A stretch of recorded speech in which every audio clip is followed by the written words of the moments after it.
We are going to be using a calculator to find the least squares line of best fit.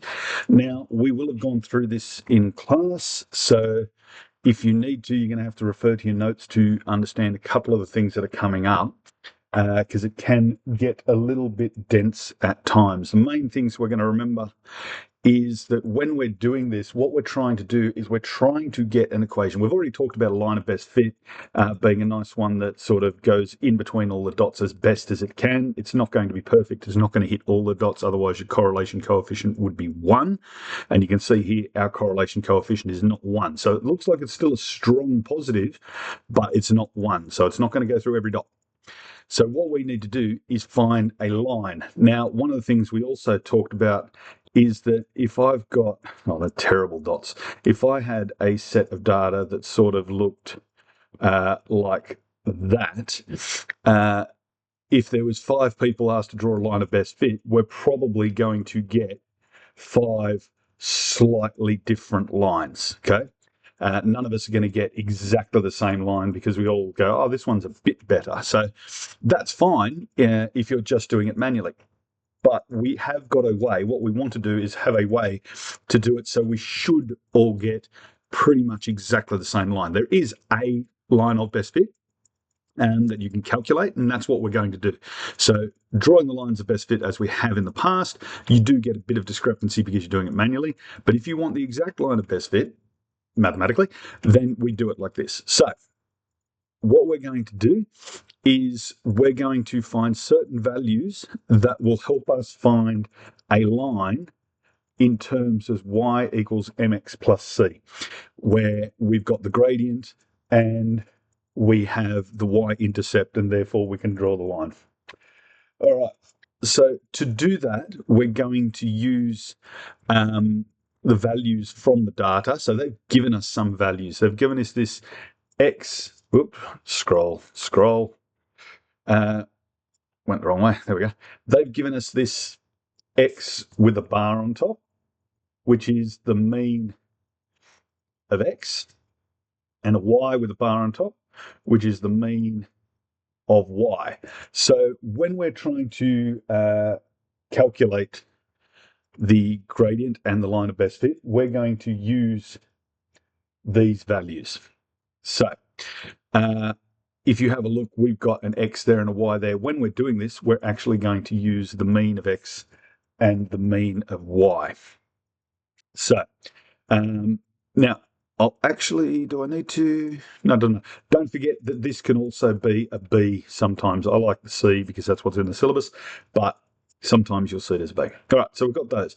Now, the other thing we need to work out is we need to work out what M is. So M is the gradient, we already know that, but the question is how do we calculate it? Now, if you have a look, they've actually given us S of X, SY, and R. Now, SX, struggling, SX is the standard deviation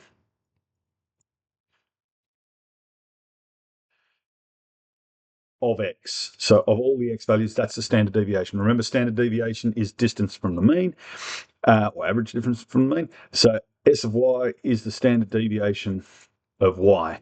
And R is our correlation coefficient. Struggling with the whole writing thing. Sorry, guys. Correlation coefficient. Okay, so there are 3 things. So to calculate our gradient, the actual formula is M equals R times S of Y over Sx. So that's our standard deviation Y over standard deviation X. So that's the formula we use to calculate it. And we will have talked about that in class. This is not just something I'm making up for you. All right. So, excuse me. So what we do now is we're going to sub that in. So the first thing we need to do is we need to calculate the gradient. So A, we know that M equals, and we've got R, which is 0.9743 times SY, which is 6.6833 over SX, 8.0 0.6681. So you would chuck that in a calculator. Obviously, you're not going to try and do that off the top of your head, and you'll get 0.751207, or approximately equal to 0.75. So that's your gradient.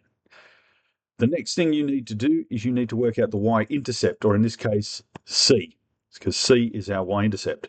So if I rearrange this formula, instead of having y equals mx plus c, I can actually have it as c equals mx minus y.